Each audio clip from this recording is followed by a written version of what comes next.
they inherit, okay, all these properties from their uh, grandfathers, okay.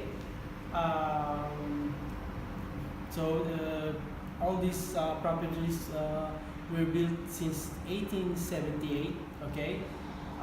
Then it's been passed on from generation to generations, now from grandson to another, okay.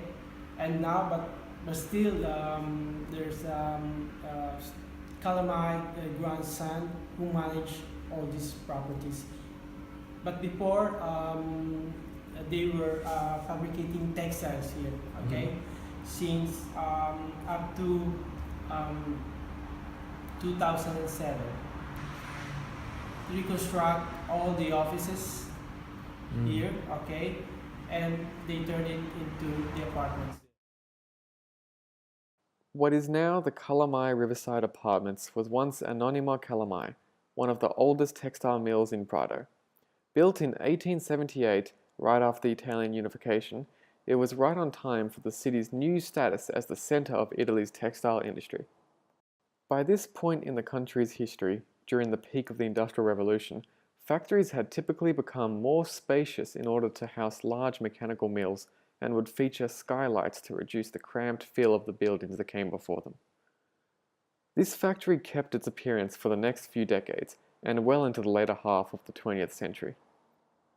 Anonima Kalamai eventually resorted to producing fabrics for fast fashion in order to adapt both to the changing industry climate in Italy and the first waves of Chinese immigration into the town. Today, we follow in the footsteps of a Chinese immigrant who works at the factory. We'll call him Mario.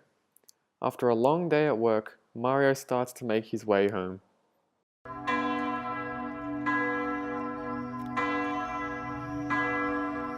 The architecture in Prato is reminiscent to that of many other areas of Tuscany. The long green shutters on Prato apartments with accompanying high ceilings and stretched slender doors show that this is evident. The apartments that scatter the city are usually roofed with terracotta tiling used in especially rainy places during autumn and winter. Additionally, the use of these tiles meant that roofs couldn't be steep as they may slide off. Classical and Renaissance churches that have defined Prato have remained unchanged for centuries.